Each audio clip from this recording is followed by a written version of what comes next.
सुमेर, वो लोग रुक गए।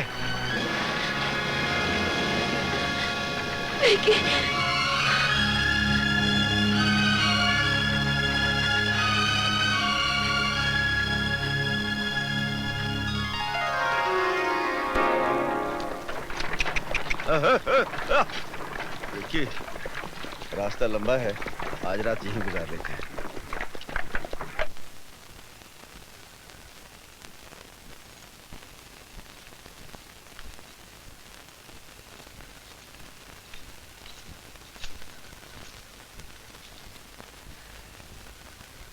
आप अकेले खड़े हैं, आपके दोस्त कहाँ हैं? कौन सुमेर? वो फौजी आदमी है, रमशम पी के कहीं पड़ा होगा। आप भी तो पीते होंगे। पीता हूँ, मगर आज पीने की जरूरत महसूस नहीं हुई। वैसे ही बहुत नशा है। कैसा नशा?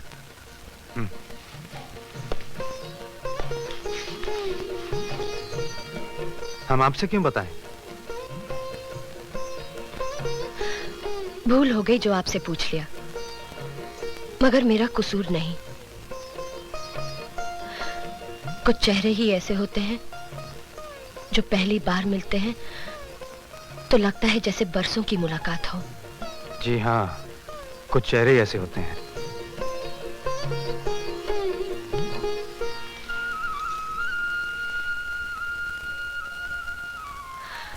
और कभी-कभी ऐसा भी होता है कि नजर चेहरे को छूकर पलटती है तो पहचानी नहीं जाती, और ये सब अचानक हो जाता है।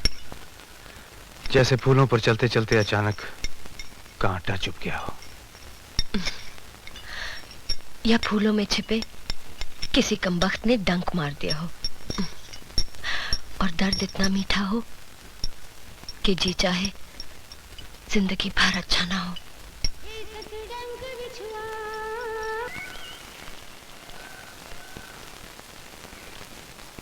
अच्छा दादा, चलता हूँ।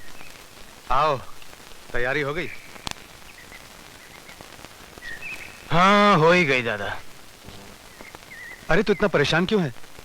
अफसरी करने जा रहा है, मजदूरी थोड़ी करने जा रहा है। ये बात नहीं है दादा, दरअसल प्रिया को छोड़ के जा रहा हूँ ना। अरे वाह, अभी से ये हालत? अभी तो घर से बाहर कदम रखा नहीं और उदासी शुरू हो गई। अरे दादा, मैं कहाँ उदास हूँ? प्रिया तो औरत है ना, और भगवान ने औरत को एक इतना बड़ा हथियार दिया है जिसका कोई तोड़ नहीं। उसकी आंखों में भरे हुए आंसू दादा। ये बातें किसे समझा रहे हो राजन? तुम जानो या मैं? दादा तो आजाद पंछी हैं, जिस हवा में चाहे उड़े, जहां चाहे दाना चुग लें। ठीक कह रहे हैं आप। ना कोई जिम्मेदारी, ना कोई बंधन, अकेली जान। अकेले क्यों? तुम दोनों मेरे नहीं हो क्या? ये सब कहने की बातें। हमसे ज्यादा सुमेर दादा प्यारे हैं। घोड़े दौड़ाने जाओ सुमेर साथ, शिकार खेलने जाओ सुमेर साथ, और जब खुद शिकार होने जाए फिर भी सुमेर दादा साथ। नहीं, ऐसा नहीं है। नहीं दादा नहीं, जहाँ सुमेर दादा हैं वहाँ हम कभी नहीं हो सकते। अरे बच्चे, यार तो सगे भाइयों से भी आगे होते हैं, और हम तो सगे भी नहीं। बदतमीज, जानते हो तुमने क्या कहा? मैं तो मजाक कर रहा था दादा। जो बात तुम मजाक में कह रहे हो, वो बात हमने कभी सपने में भी नहीं सोची थी।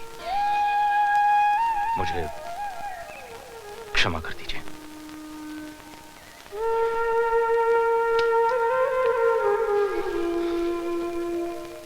क्षमा तो मुझे मांगनी चाहिए, हाथ उठ गया तुम पर।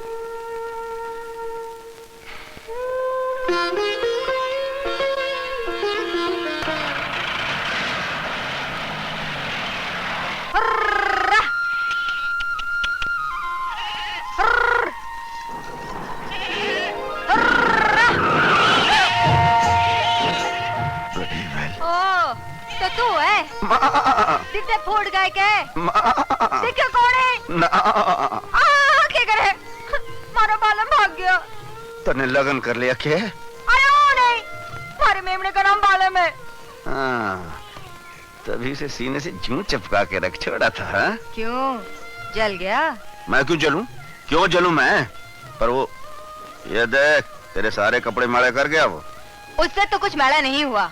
थारी नजर पड़ेगी तो जरूर मैला हो जाएगा। अरे मेरी नजर की बात क्या करे है, मेरी नजर तो ऐसी है कि कच्ची कली पे पड़ जाए तो कली फूल हो जावे ओए फूल। ओए ओए ओए ओए। अरे थारी नजर पेड़ पे पड़ जाए तो 15 साल तक फल को ना आए। पेड़ वेड़ की बात तो मैं को ना जानू। हाँ, तन्ने में एक बार निहार के देख लू ना तो तन्ने फल भी आवे फ्रूट भी आवे। बात करता है, सपना ही देख तू। ये सारा सामान लेकर कहाँ जा रही है? ये तो मैं अपने साहब के साथ ड्यूटी पे जा रही हूँ। कितने दिनों वास्ते? हाँ, कोई 7-8 दिन तो लग ही जावे। 7-8 दिन? मेरे जाने से तू उदास लग रही है। थारे लिए तुम्हारा कौन लगे? चल परदेसी वालम ड्यूटी पर। इतना तो बोल गई, तुम्हारो कौन लागे।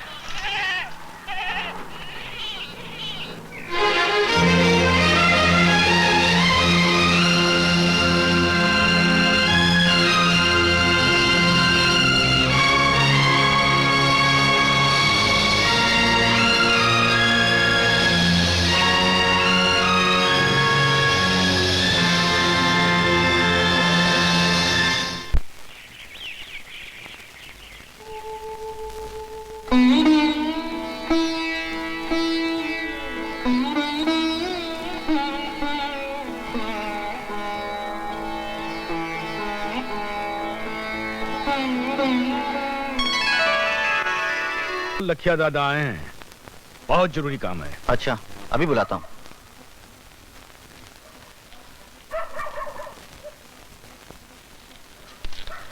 क्षमा करिए हुक्म। इतनी रात गए सरपंच जी। बैठिए बैठिए। खैरियत तो है? माफ करना हुक्म, जो रात में तकलीफ दी, पर खबर इतनी जरूरी थी कि सुबह का इंतजार न कर सका। सीधा शहर से आ रहा हूँ। क्या बात है? सफेद टोपियां वाला ने कुर्सी संभाल ली, नए नए कानून बना दिए, घोड़ा गधा सब बराबर। पहलियां क्या बुझा रहे हो सरपंच जी? कौन सा कानून पास कर दिया है?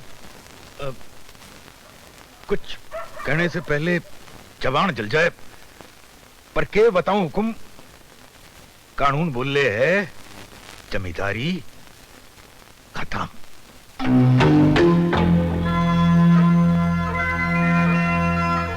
जमीन का मालिक वही होगो जो उस पर हल चलावे है, बीज बोवे है, फसल काटे है। ऐसा नहीं हो सकता। यह कानून हम पर लागू नहीं हो सकता।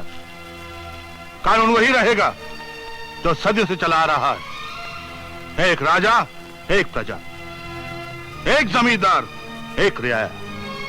लखिया दादा कहा ना बोले हुक्म, पर ये जो नए नए राजा बने हैं ना, इन्हें कौन समझावे? ये तो कहें कि इतना इतना बीघा जमीन से ज्यादा कोई न रख सके, और जिनके पास ज्यादा जमीन है वो रैयत को दे दे। वो नहीं हो सकता। और होगा भी नहीं बा साहब, हमने सब सोच लिया है। क्या मतलब? जरा हम भी तो सुने। मैं आपको बाद में बताऊंगा बा साहब। अरे सरपंच जी कौन से पराए हैं? अपने ही हैं, इनके सामने कह डालो। वकील साहब से कह के पिछले वर्षों के कागज खरीद लें, सब जमीन सगे संबंधियों के नाम करवा दें। जब हमारे नाम ज्यादा रहेगी नहीं तो छोड़नी कौन सी पड़ेगी। विचार तो अच्छा है, मगर अधिकारी मान जाएंगे? छोटा मुंह बड़ी बात हुकुम। अधिकारी कौन? पटवारी और कानून गो ने मैं संभाल लेसी, और जिलाधीश ने आप। हाँ, ठीक है। ठीक है सरपंच जी, ठीक है। मगर रियाया, बस्ती के किसान? सरपंच क्या दवाई में डालने के काम आवेगा? हुकुम, किसान तो पुश्तों से एक ही काम जाने है, अंगूठा लगाने का। एक बार और लगाते सी। जाने कितने पुश्तों से हम और आप यहां मिलजुल कर एक कुनबे की तरह रहे हैं, मिलजुल कर मेहनत करते आए हैं, मेहनत का फल खाते रहे हैं, एक दूसरे का सुख दुख बांटते रहे हैं। हम चाहते हैं कि यह जमींदार किसान का बाप बेटे का नाता सदियों सदियों तक बना रहे। इसीलिए आज हम आप सबके बीच ये कागज लेकर आए हैं। आओ भाइयों, आकर अपने अपने जमीन के कागजों पर दस्तखत करो या फिर अपना अंगूठा लगाओ। आओ भाइयों आओ। क्यों 200 बरस में भी पेट नहीं भरा, अभी और लूटना बाकी है। क्या बक रहे हो तुम? वही जो तन्ने सुना। ले जाओ अपने लिए कागज और चले जाओ यहाँ से। कोई किसान अंगूठा नहीं लगावेगा। तुम अपनी बात करो, सबकी तरफ से बोलने का तुम्हें कोई हक नहीं है। अच्छा, तो किसको बोलने का हक है? सिर्फ सरपंच को। बोलिए सरपंच जी। बोलो लखिया दादा, क्या बोलते हो? जरा हम लोग भी तो सुने। मैं तो जानू अंगूठा लगाने में ही फायदा है सबका। नहीं लगाओगे तो हो सकता है सरकार जमीनें तुम्हारे नाम लिख दे। पढ़ो, जमीन लेकर क्या करोगे? हल कहां से लाओगे? बैल की जोड़ी कौन देगा? बीज कहां से आवेगा? फिर भीख मांगने निकलोगे। सरपंच जी, आप इस बात की फिक्र ना करो, हम किसान भूखे मर जाएंगे लेकिन अपनी जमीना को अपने नाम करवा के रहेंगे। हम इन लुटेरों की चाकरी नहीं करेंगे। तुम लोग हद से आगे बढ़ रहे हो। तुम हमें धमकी दे रहे हैं। तुम अच्छी तरह जानते हो हम खाली धमकी नहीं देते लाखन। और तुम भी अच्छी तरह जान लो कि कल का हाथ जोड़ने वाला किसान आज हाथ उठाना भी सीख गया है। क्या भाइयों? ले जाओ अपने कागज यहाँ से, इन पर कोई दस्तखत नहीं करेगा। देखते क्या हो, मारो सारे को।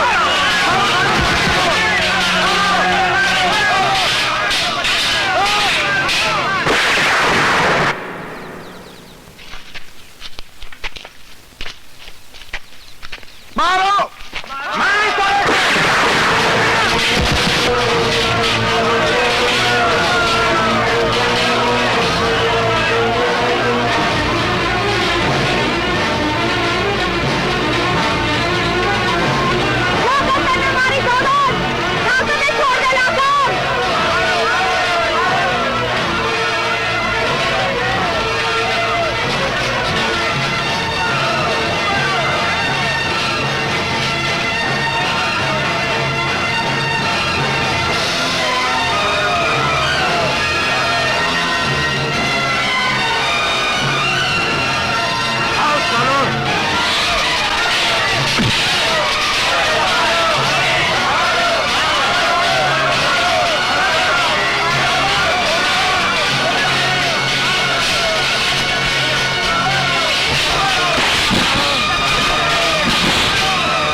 खमागणी बा साहब, एक बात बताइए, अपने बच्चों में और दूसरों के बच्चों में फर्क नहीं होता? माना कि भाई और बहन के बच्चे भी अपने बच्चों की तरह ही होते हैं, पर फिर अपने बच्चे तो अपने ही होते हैं, है ना? इसे जवाब दीजिए बा साहब। कल को देवन या राजन के बच्चे होंगे तो उन्हें गोद में उठाकर मुझे वो खुशी नहीं होगी जो अपने बच्चों को गोद में लेकर होती है? कहिए ना बा साहब, आप कुछ कहते क्यों नहीं? बोलिए ना।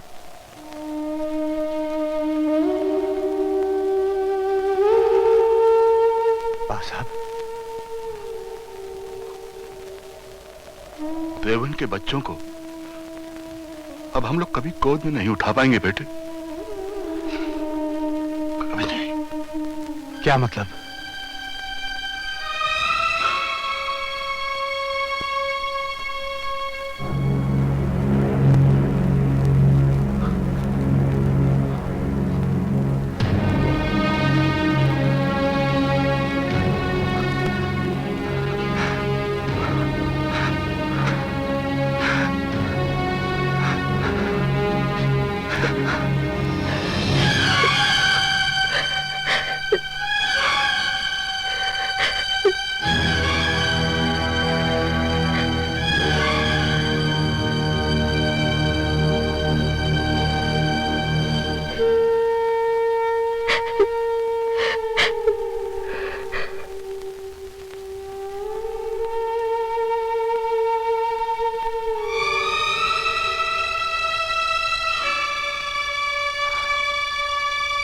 हूँ।